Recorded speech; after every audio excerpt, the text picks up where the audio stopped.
ಪ್ರಸಾದ್ ರಾಜ್ ಕಾಂಚನ್ ಅವರ ನೇತೃತ್ವದಲ್ಲಿ ನಡೀತಾ ಇರತಕ್ಕಂಥ ಕೇಂದ್ರ ಸರ್ಕಾರದ ವಿರುದ್ಧ ಪ್ರತಿಭಟನೆ. ಈ ಹಿಂದೆ ಕಾಂಗ್ರೆಸ್ ಮನಮೋಹನ್ ಸಿಂಗ್ ಅವರ ಆಡಳಿತದಾಗ ಪದ ಚರ್ಚೆಯ ಬಗ್ಗೆ ತಂದಿದ್ದ ನರೇಗಾ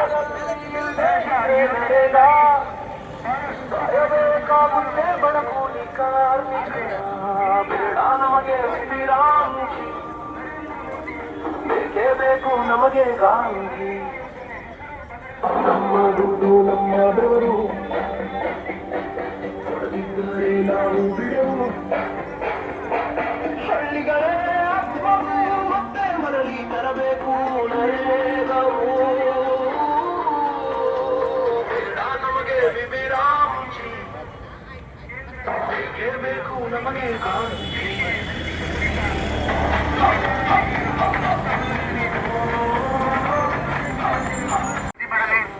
ಮುಂದಿನ ದಿನಗಳಲ್ಲಿ ನಮ್ಮೆಲ್ಲ ಹಕ್ಕು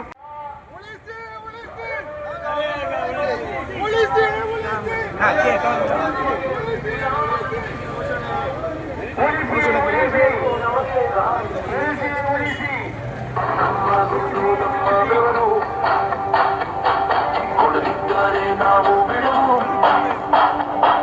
ಹಳ್ಳಿಗಳ ಆತ್ಮವು ಮತ್ತೆ ಮರಳಿ ಬರಬೇಕು ಬೇಡ ನಮಗೆ ವಿರಾಮಿ, ಬೇಕೇ ಬೇಕು ನಮಗೆ ಗಾಂಧಿ. ಕೊಟ್ಟು ಈ ಯೋಜನೆಯನ್ನ ವಾಪಸ್ ತಗೊಂಡು ಹಿಂದೆ ಇದ್ದಂತ ಮನ್ರೇಗಾ ಯೋಜನೆ, Mahatma Gandhi national rural employment guarantee act, ಅದನ್ನು ಮಾತ್ರ ಮುಂದುವರಿಸ್ತದೆ. ಅಲ್ಲಿ ತನಕ ಈ ಹೋರಾಟ ಕಾಂಗ್ರೆಸ್ ಪಕ್ಷ ಮಾಡ್ತದೆ.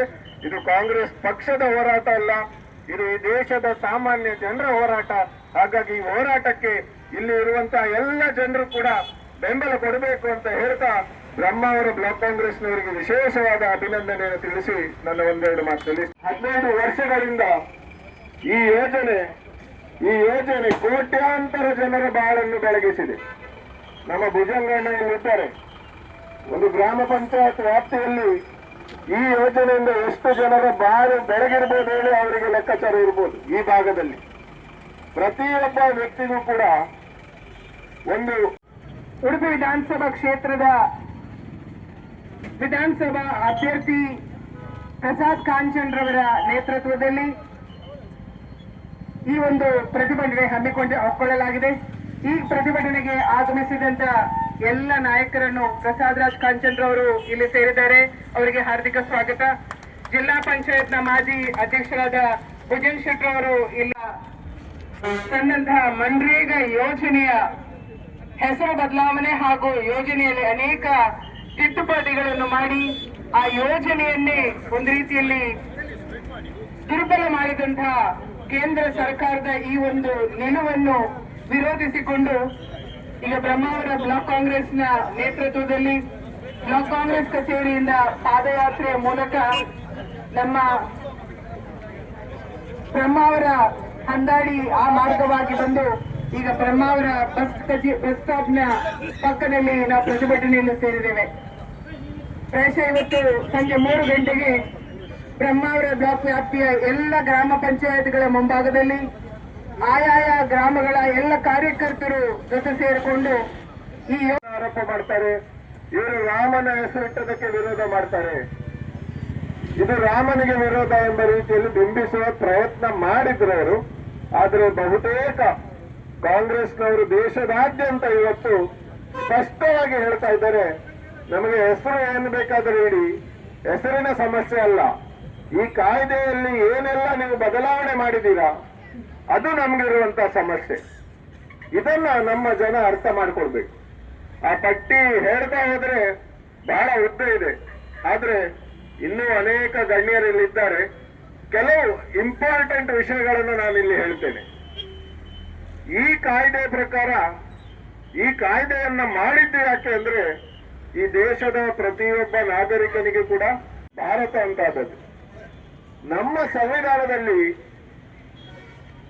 ಒಂದು ರಾಜ್ಯ ಸರ್ಕಾರಗಳಿಗೆ ಇದ್ದಂತಹ ಹಕ್ಕುಗಳು, ಇಂತಹ ಕಾಯ್ದೆಗಳನ್ನ ರಾಜ್ಯ ಸರ್ಕಾರವೇ ಮಾಡಬೇಕು. ಅದರಲ್ಲಿ ಕೇಂದ್ರ ಸರ್ಕಾರ ಹಸ್ತಕ್ಷೇಪ ಮಾಡುವಾಗಿಲ್ಲ. ಅದೇ ರೀತಿ ಕೆಲವು ಪಟ್ಟಿಯಲ್ಲಿ ಕೇಂದ್ರ ಸರ್ಕಾರವೇ ಮಾಡುವಂತ ಕೆಲವು ಕಾಯ್ದೆಯ ಶಾಸನಗಳ ಪಟ್ಟಿ ಇದೆ. ಮತ್ತೆ ಕೆಲವು ಮಾತ್ರ ಅವಶ್ಯಕತೆ ಬಿದ್ದಲ್ಲಿ ರಾಜ್ಯ ಮತ್ತು ಕೇಂದ್ರದವರು ಸಮಾಲೋಚನೆ ಮಾಡಬಹುದು.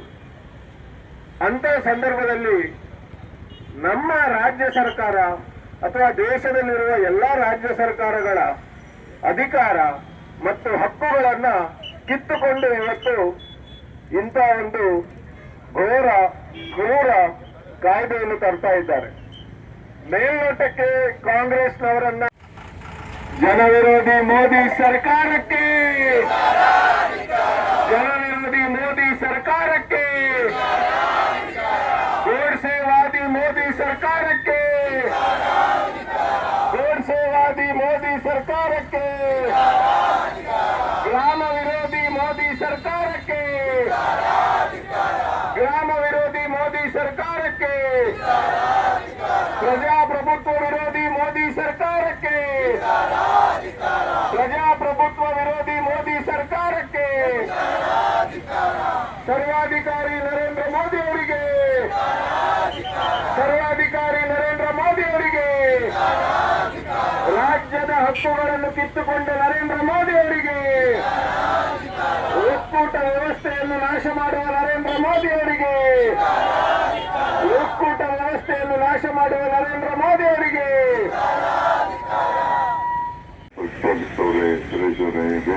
ಬ್ರಹ್ಮಾವರ ತಾಲೂಕಿನ ಗ್ಯಾರಂಟಿ ಸಮಿತಿಯ ಅಧ್ಯಕ್ಷರಾದ ಡಾಕ್ಟರ್ ಸುನೀತಾ ಶೆಟ್ಟಿ ಅವರು ಇಲ್ಲಿ ಸೇರ್ಕೊಂಡಿದ್ದಾರೆ. ಅವರಿಗೂ ಹಾರ್ದಿಕ ಸ್ವಾಗತವನ್ನು ಬಯಸ್ತೇವೆ. ನಮ್ಮ ಬ್ರಹ್ಮಾವರದ ಅನೇಕ ನಾಯಕರುಗಳು, ಮಾಜಿ ತಾಲೂಕ್ ಪಂಚಾಯತ್ನ ಅಧ್ಯಕ್ಷರಾದ ನಿತ್ಯಾನಂದ್ ಶೆಟ್ರು ಇಲ್ಲಿ ಸೇರ್ಕೊಂಡಿದ್ದಾರೆ. ಅವರಿಗೂ ಹಾರ್ದಿಕ ಸ್ವಾಗತವನ್ನು ಬಯಸ್ತೇನೆ. ನಮ್ಮ ನಾಯಕರಾದ ನಮ್ಮ ಮಾಜಿ ಸಂಸದರು, ನಮ್ಮ ನಾಯಕರಾದ ಜಯಪ್ರಕಾಶ್ ಹೆಗಡೆ ಅವರು ನಮ್ಮ ಈ ಪ್ರತಿಭಟನೆಗೆ ಬಂದು ಸೇರ್ಕೊಳ್ತಾ ಇದ್ದಾರೆ. ಅವರಿಗೂ ಆತ್ಮೀಯ ಸ್ವಾಗತವನ್ನು ಬಯಸ್ತಾ ಇದ್ದೇವೆ. ನಮ್ಮ ಮಾಜಿ ತಾಲೂಕಿನ ನಮ್ಮ ಮುರಳಿ ಶೆಟ್ಟಿ ಅವರಿದ್ದಾರೆ,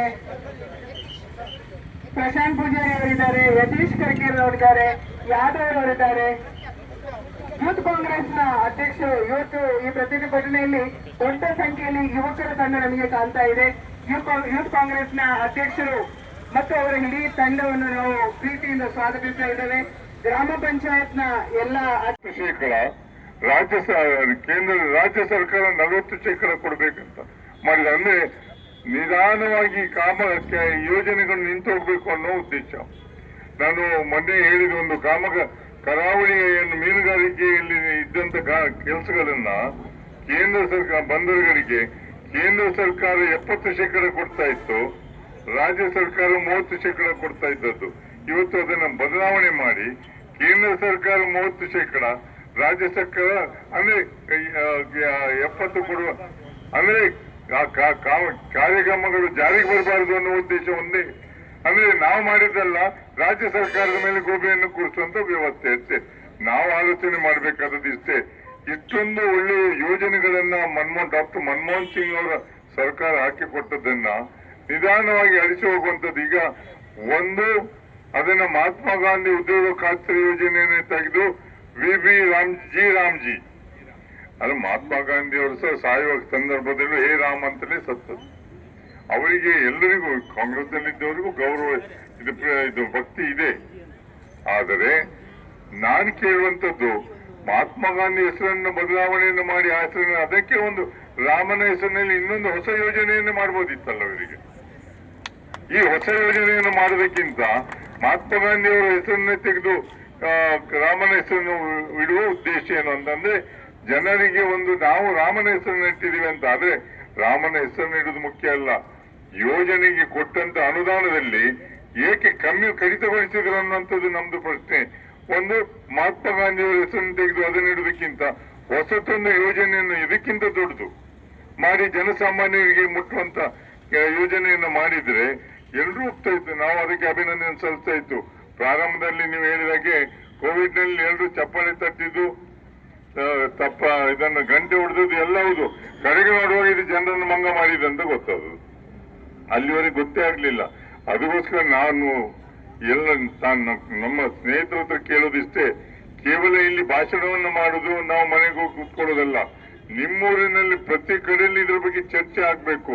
ಈಗ ನಿಮ್ಮೂರಿನಲ್ಲಿ ಎಷ್ಟು ಜನಕ್ಕೆ ಉದ್ಯೋಗ ಸಿಕ್ಲಿಲ್ಲ, ಎಷ್ಟು ಜನರ ಪಂಚಾಯತ್ ಕಟ್ಟಡಗಳು ಈ ಹಣದಲ್ಲಿ ಆಗ್ಲಿಲ್ಲ. ಮಹಾತ್ಮ ಗಾಂಧಿ ಉದ್ಯೋಗ ಖಾತ್ರಿ ಯೋಜನೆಯಲ್ಲಿ ಮನಮೋಹನ್ ಸಿಂಗ್ ಅವರು ದೇಶದ ಪ್ರಧಾನಮಂತ್ರಿ ಆಗಿದ್ದರು, ಸೋನಿಯಾ ಗಾಂಧಿ ಅವರು ಸಂಚಾಲಕರಾಗಿದ್ದರು ಪಕ್ಷದ. ಆದರೆ ಅಂದು ಮಾಡಿದಂತ ಕಾರ್ಯಕ್ರಮಗಳನ್ನ ಇವರು ಈಗ ಒಪ್ಪಿದ್ದಾರೆ, ಅವತ್ತು ವಿರೋಧ ಮಾಡಿದ್ದಾರೆ, ಇವತ್ತು ಒಪ್ಪಿದ್ದಾರೆ. ಆದರೆ ಹೆಸರನ್ನ ಬದಲಾವಣೆ ಮಾಡ್ಲಿಕ್ಕೆ ನೋಡ್ತಾ ಇದ್ದಾರೆ ಬಿಟ್ರೆ ಹೊಸ ಯೋಜನೆಗಳನ್ನ ತರಲಿಕ್ಕೆ ನೋಡ್ತಾ ಇದ್ದಾರೆ. ಅಂದು ರೈಟ್ ಟು ಎಜುಕೇಶನ್ ಅದನ್ನ ವಿರೋಧ ಮಾಡಿದರು. ಇವತ್ತು ಆ ಎಜುಕೇಶನ್ ಸಿಸ್ಟಮ್ ಅನ್ನೇ ಚೇಂಜ್ ಮಾಡ್ಲಿಕ್ಕೆ ಹೊರಟಿದ್ದಾರೆ. ಯಾಕಂದ್ರೆ UGCಯನ್ನ ತೆಗಿಬೇಕಂತ ಹೊರಟಾಯ್ತು. ಎಂತ ಪರಿಸ್ಥಿತಿ ಇದು. RTI ನಲ್ಲಿ ಎಲ್ಲ ರೈಟ್ ಟು ಇನ್ಫಾರ್ಮೇಶನ್ ಅಂದ್ರೆ ದೇಶದಲ್ಲಿ ಪ್ರತಿಯೊಬ್ಬ ವ್ಯಕ್ತಿಗೂ ಏನು ಕಾರ್ಯಕ್ರಮಗಳಾಗ್ತದೆ, ಏನು ತಪ್ಪುಗಳನ್ನು ಸರ್ಕಾರಿ ಕಚೇರಿಯಲ್ಲಿ ಆಗಿದೆ, ಅದರ ಬಗ್ಗೆ ಮಾಹಿತಿಯನ್ನು ಕೇಳುವಂತ ಹಕ್ಕಿದೆ ಅನ್ನುವಂಥದ್ದನ್ನು ಮಾಡಿದ್ರು.